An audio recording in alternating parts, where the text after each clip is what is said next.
Hello friends, आप सबका स्वागत। मैं हूं डॉक्टर शंकर सानप और आज हम डिस्कस करेंगे एक बहुत इम्पॉर्टेंट विषय पे। वो है हमारा स्पाइनल डिसऑर्डर।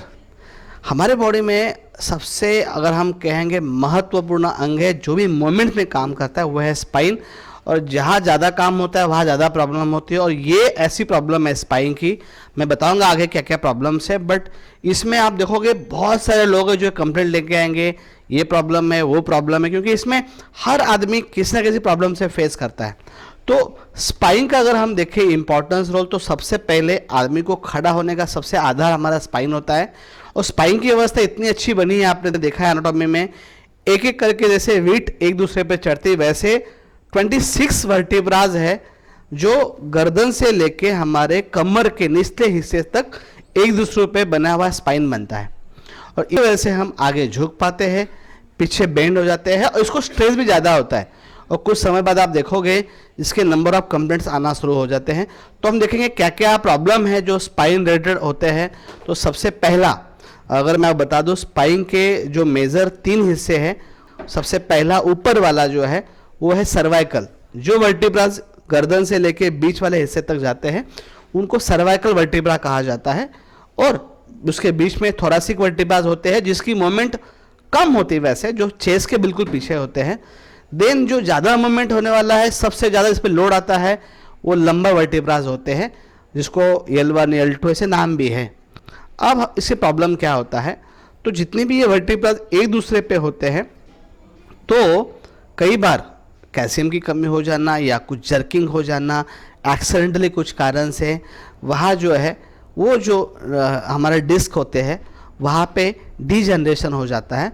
तो वहाँ पे जिसका कॉमन नाम है स्पॉन्डिलोसिस। स्पॉन्डिलोसिस में नॉर्मली ये तो जो बीच की गद्दी होती है उसको कार्टिलेज भी कहा जाता है, एक सॉफ्ट होता है और जिसका मेन कारण है 2 वर्टिब्रा के बीच में जो धक्का होता है, जो प्रेशर होता है उसको एब्जॉर्ब करना। जैसे रबड़ होता है, सेम वे में 2 वर्टिब्रास के बीच में गादी होती है जो कि कार्टिलेज होता है। अब ये जो कार्टिलेज है इसका कई बार डीजनरेशन हो जाता है और साथ में जो डिस्क है उसका भी डीजनरेशन हो जाता है। तो वहाँ पे एंगल बदलता है, वहाँ पे जो आजू बाजू में मसल्स है उस पर स्ट्रेन आ जाता है, तो वहाँ पे पेन भी होता है। और अगर मान लो सर्वाइकल का पोर्शन है उसको सर्वाइकल स्पॉन्डिलोसिस बोला जाता है। वहाँ का जो मेन सिम्टम्स है, गर्दन में पेन होगा, आदमी को चक्कर आएगा, हाथ में नमनेस आ जाएगा। तो ये बेसिक सिम्टम्स है। और एक सेम प्रॉब्लम है थोड़ा सा जिसको बोला जाए है सर्वाइकल स्पॉन्डिलाइटिस। तो फ़र्क क्या है स्पॉन्डिलोसिस में और लाइटिस में? लाइटिस का मतलब होता है उस पोर्शन पे इंजुरी इंटरनल हो जाना जहाँ पे जो हमारे डिस्क है उसके बाजू में और जो हमारा कार्टिलेज उसमें एक तो सूजन आ जाता है। उसमें सूजन आने के बाद बहुत इरिटेशन हो जाता है, पेन हो जाता है। तो वहाँ पे उसको कहा जाता है स्पॉन्डिलाइटिस, जिसमें पेन भी होता है, सूजन भी होता है और पेन ज़्यादा सीवियर होता है। तो जहाँ पे डीजनरेशन है उसको स्पॉन्डिलोसिस कहा जाता है, जहाँ पे सूजन है, ज़्यादा इरिटेशन है, जहाँ पे ज़्यादा पेन है उसको कहा जाता है लाइटिस। अब सेकंड पार्ट पे हम आएंगे। सेम प्रॉब्लम जो नीचे वाले वर्टिब्रा में होती है उसी को कहा जाता है लंबर स्पॉन्डिलोसिस और लंबर स्पॉन्डिलाइटिस। इसका सीधा इफेक्ट होता है जो भी हमारे ऑर्गन जहाँ से कंट्रोल जो नर्व्स जाती है उन पे असर होता है। सर्वाइकल के जो मैक्सिमम नर्व्स है वो हमारे हाथों में जाती है, लंबर से हमारे कमर में जाती है। तो इस पोर्शन में जो साइड के मसल्स हैं, बैक पेन एक कॉमन प्रॉब्लम है, नेक पेन उसका कॉमन प्रॉब्लम है। तो ये 2 होते हैं जिसका सीधा आपको इफेक्ट मिलता है, पेन हो जाना। उसके बाद एक और कॉमन प्रॉब्लम है वो है साइटिका। कई लोगों में आपको कंप्लेंट दिखाई देगी कमर से मेरा पेन शुरू होता है, मुझे पैर तक ये पेन होता है। तो हमारे जो लंबर है वर्टिब्रास उसके यहाँ दोनों पैर में जो कॉमन नर्व जा रही है उस नर्व को थोड़ी सी मोटी होती है, उसको नाम है साइटिक नर्व। ये जो साइटिक नर्व है जब ये दोनों वर्टिब्रा के बीच में जो वर्टिब्रा का जो होल है वहाँ से निकलती है, उसमें प्रेशर आने उसमें प्रेशर आके वो दब जाती है। तो सिंपल सी बात है, आपको पैर के टोस तक नीचे हिस्से तक आपको नमनेस आ सकता है, सीवियर पेन हो सकता है, चलने में दिक्कत हो जाएगी। जब आप चलते हो तो आपका पैर में प्रॉब्लम हो जाएगी। तो ये सब सिम्टम है साइटिका का। तो साइटिका में जो साइटिक नर्व्स है उसको प्रॉब्लम हो जाती है।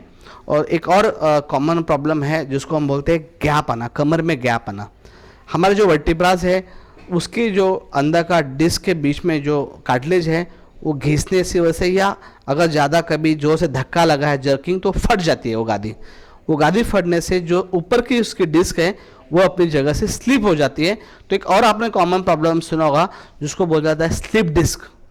जो डिस्क है वह अपनी जगह से स्लिप हो गई या तो बेंड हो गई, तो इन चीज़ों को कॉमन बोला जाता है स्लिप डिस्क। जिसका सेम प्रॉब्लम है, बैक पेन बहुत सीवियर होगा, नीज जो पैर है उसमें बहुत पेन होता है, पूरा नीचे का हिस्सा पेन होता है। तो paining is a common symptoms और ऑल दिस प्रॉब्लम स्पाइन के जो है, चलने में दिक्कत होना, मूवमेंट्स करने में, झुकने में दिक्कत हो जाना, कमर यहाँ तक जो स्ट्रेंथ आ जाती है मसल में, तो गर्दन को आप इधर उधर नहीं कर सकते। ये कुछ बेसिक प्रॉब्लम है जो इसमें होते हैं। तो इसको मैनेज कैसे करना है?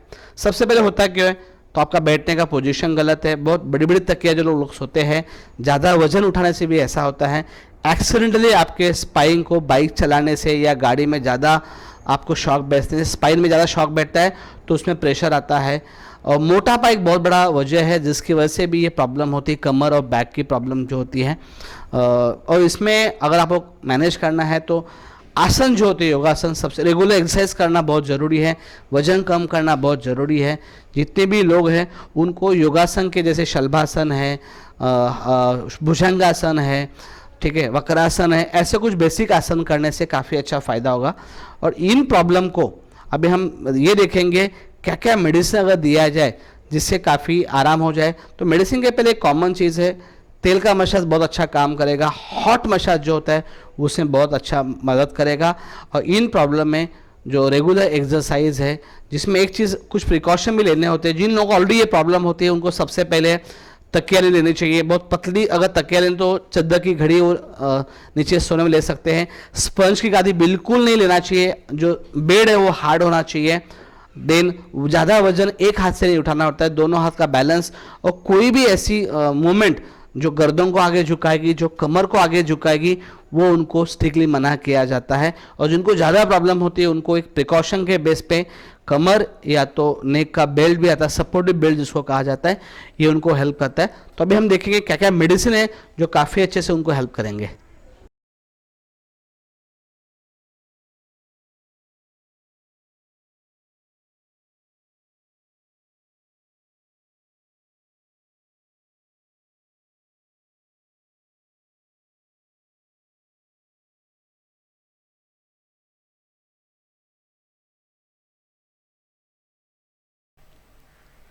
स्पाइनल डिसऑर्डर की अगर हम बात करें तो शुरुआत हमें सबसे पहले ऑयल से करना है, क्योंकि स्पाइन वालों की प्रॉब्लम जो है पेन से शुरू होता है।